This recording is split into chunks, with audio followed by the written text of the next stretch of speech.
Shalom Jemaat yang terkasih, bacaan hari ini kita terdapat di dalam 2 Raja-Raja pasal yang keempat ayat yang pertama sampai ayat yang ketujuh.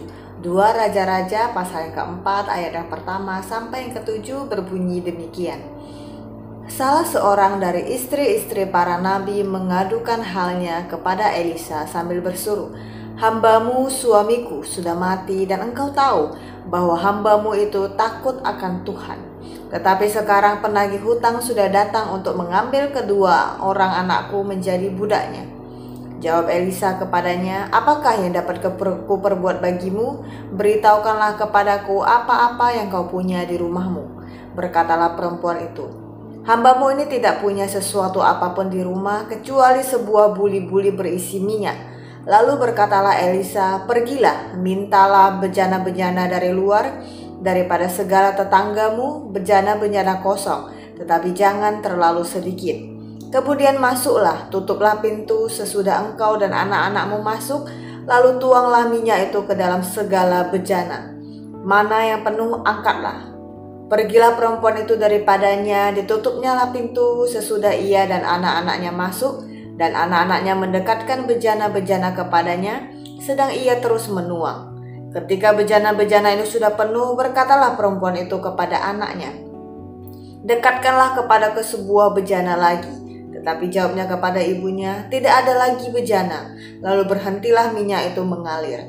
Kemudian pergilah perempuan itu memberitahukan kepada abdi Allah, dan orang ini berkata, "Pergilah, juallah minyak itu, bayarlah hutangmu dan hiduplah dari lebihnya engkau serta anak-anakmu." Amin. Demikian jauh pembacaan firman Tuhan kita, Bapak Ibu Saudara yang terkasih. Biarlah kita senantiasa menjadi orang yang rindu hidup seturut dengan apa yang Allah firmankan kepada kita. Amin.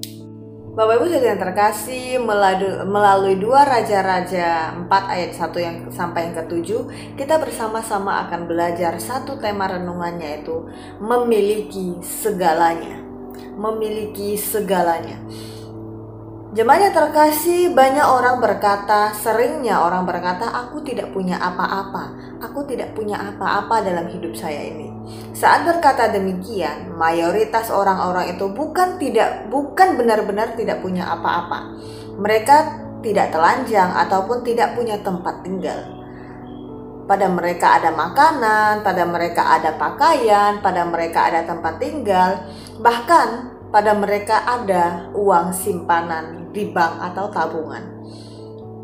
Masalahnya bukan mereka tidak punya apa-apa, tetapi seringnya mata mereka dibutakan dan mental mereka miskin. Walaupun tangan menggenggam banyak, rasanya tetap tidak akan punya apa-apa. Sebagai anak-anak Tuhan, Bapak Ibu Saudara yang terkasih, jangan pernah mengucapkan kalimat "aku tidak punya apa-apa". Lebih parahnya lagi ketika orang berkata, "aku sama sekali tidak punya uang", padahal dia punya. Setiap hari, bukankah Tuhan selalu melimpahkan berkat-Nya kepada kita? Bukankah juga Allah selalu mencukupkan segala yang kita butuhkan di dalam Tuhan? Itu berarti kita yang mengaku sebagai pengikut Tuhan, kita bukan tidak punya apa-apa. Kita bukanlah orang yang tidak punya apa-apa. Tetapi ketika kita punya Tuhan, kita mempunyai segala-galanya. Firman Tuhan bukankah berkata bahwa Tuhan tidak akan membiarkan orang benar hidup menderita. Orang benar itu artinya orang yang hidup berpegang kepada Kristus, hidup menurut kehendak Kristus, dan terutama hidupnya memiliki Kristus. Orang yang memiliki Kristus di dalam hidupnya, mustahil dia akan berkata bahwa aku tidak punya apa-apa. Ketika kita memiliki Tuhan, kita memiliki segala-galanya. Sama hal yang tertulis di dalam Alkitab hari ini yang kita bacakan dalam Raja-Raja 4, dalam 2 Raja-Raja 4 ayat yang pertama sampai yang ke-7, mata seorang janda juga sempat tertutup. Mata janda ini juga sempat buta, dan dia buta itu dalam artian lain, artinya dia sempat tidak bisa melihat bahwa dia memiliki segalanya di dalam Tuhan. Mentalnya juga sempat miskin. Dia berkata, "Aku tidak punya apapun di rumah aku tidak memiliki apapun." Tidak heran ketika Elisa berkata, "Beritahukanlah kepadaku apa yang kau punya di rumah." Perempuan itu menjawab, "Hambamu tidak punya apa-apa di rumah." Benarkah janda ini tidak punya apa-apa di rumah, Bapak Ibu yang terkasih? Lalu kemudian Allah membuka matanya dan dia pun mentalnya pun sedikit berubah. Dan dia berkata, "Aku hanya punya buli-buli berisi minyak di rumah." Itu kan artinya dia tidak benar-benar tidak memiliki apa-apa, tapi dia memiliki buli-buli yang berisi minyak. Lalu Elisa memintanya untuk mengumpulkan bejana-bejana kosong dari tetangganya, dan minyak yang di dalam buli itu haruslah dituangkan ke dalam bejana-bejana. Minyak yang di dalam buli yang tadinya sedikit lalu bisa dituangkan ke beberapa bejana dan itu penuh semua. Tidak hanya sebuli minyak yang penuh, tetapi berbejana-bejana yang diminta dari tetangganya, dan bejana-bejana yang kosong tadinya itu diisi oleh perempuan ini dengan minyak dan penuh semua. Dan tidak hanya sampai di situ. Lalu dia datang kepada abdi Allah itu dan berkata, "Minyakku penuh semua." Abdi itu berkata apa? "Pergilah, juallah minyak itu, bayarlah hutangmu, engkau serta anak-anakmu." Dan dikatakan selanjutnya, "Engkau serta anak-anakmu dapat hidup dari kelebihannya." Bapak Ibu saya terkasih, janda yang tadinya ini berkata, "Aku tidak punya apa-apa." Namun ketika dia menyadari bahwa dia tidak benar-benar tidak memiliki apa-apa, tapi dia punya buli-buli, Tuhan memberkati dan itu menjadi suatu berkat yang luar biasa di dalam kehidupannya. Bukan hanya untuk dia cukup bayar hutangnya, tetapi itu juga bisa membuat kehidupannya selanjutnya.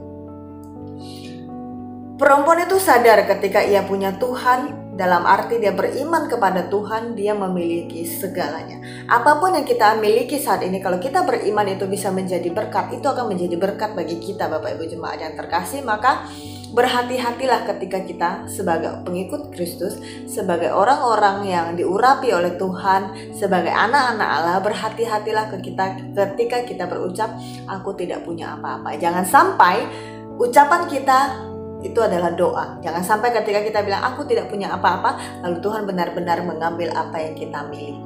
Maka katakanlah, "Aku hanya punya ini." Ketika kita berkata, "Aku hanya punya ini," Tuhan akan memberkatinya dan kita akan menjadi punya segalanya. Kita akan selalu merasa kecukupan di dalam segala yang kita butuhkan.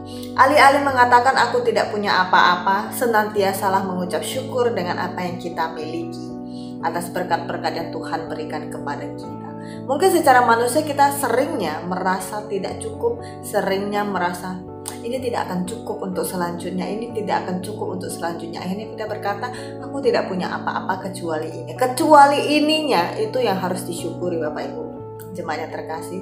Sekecil apapun berkat yang Tuhan berikan kepada kita, senantiasalah bersyukur di dalamnya. Karena dari hal kecil, jika kita mensyukurinya, itu akan menjadi berkat dan kita akan merasa cukup di dalamnya. Mengucap syukur akan membuka mata kita dan membenahi mental kita. Tidak lagi kita bersusah hati karena kita telah mendapati segala-galanya di dalam Tuhan. Kuncinya hanya satu, Bapak Ibu Saudara yang terkasih. Ketika kita mau mensyukuri sedikit yang Tuhan berikan kepada kita, itu akan menjadi banyak dan itu akan mencukupkan seluruh kehidupan kita. Maka marilah kita saat ini menjadi jemaat-jemaat, menjadi anak-anak Tuhan yang selalu mensyukuri apapun yang kita miliki saat ini. Mungkin yang kita miliki tidak sebanyak yang dimiliki oleh saudara kita, tapi tidak apa-apa. Semua orang punya bagiannya masing-masing. Yang terpenting adalah bagaimana kita mensyukuri bagian yang Allah berikan kepada kita, dan itu menjadi berkat dalam kehidupan kita dan juga menjadi berkat bagi orang-orang di sekitar kita. Sehingga kita tidak lagi hidup di dalam kekurangan, tapi kita senantiasa bersyukur karena kita tidak pernah kekurangan di dalam Tuhan. Di dalam Tuhan, ketika kita bisa mensyukuri dalam satu hal kecil, Tuhan akan memberkati kita sehingga hidup kita benar-benar sungguh-sungguh bercukupan di dalam Tuhan. Bahkan lebih, dikatakan seperti janda, bukan hanya cukup untuk membayar hutang, tapi juga lebih untuk dia bisa melanjutkan kehidupan selanjutnya. Biarlah kita juga senantiasa menjadi orang yang mampu bersyukur atas hal-hal yang kita miliki. Amin. Mari kita berdoa. Tuhan, kami sungguh bersyukur atas segala yang Tuhan berikan di dalam hidup kami Tuhan. Ada kalanya secara manusia mungkin kami mengeluh karena kami merasa yang kami miliki terlalu sedikit, yang kami miliki mungkin tidak akan cukup untuk kami menjalani kehidupan kami, yang kami miliki mungkin tidak akan cukup untuk banyak hal-hal yang harus kami lakukan. Tapi ajar kami untuk mengucap syukur Tuhan, karena di dalam mengucap syukur, hal kecil yang Engkau berikan kepada kami pun dapat menjadi besar, dan itu pun dapat mencukupkan kehidupan kami. Ajar kami selalu mengucap syukur bahwa ketika kami memilih Engkau Tuhan, kami memiliki Engkau di dalam hidup kami memiliki segalanya Tuhan. Karena Engkaulah sumber dari segala yang kami butuhkan Tuhan. Celikan mata kami Tuhan, celikan hati kami untuk dapat mengerti, memahami dan memandang bahwa Engkau adalah segala-galanya bagi kami Tuhan. Bersama Engkau Tuhan kami tidak akan pernah kekurangan. Bersama Engkau Tuhan apapun yang kami gumulkan selalu bercukupan dalam hidup kami Tuhan. Terima kasih atas firman yang Engkau berikan kepada kami Tuhan. Berkati segala aktivitas kami pribadi lepas pribadi Tuhan, agar apapun yang kami lakukan sepanjang hidup kami ini sungguh-sungguh berkenan di hadirat-Mu Tuhan. Di dalam nama Tuhan Yesus kami berdoa. Amin. Selamat pagi Bapak Ibu jemaat yang terkasih. Selamat melanjutkan aktivitasnya. Tuhan Yesus memberkati.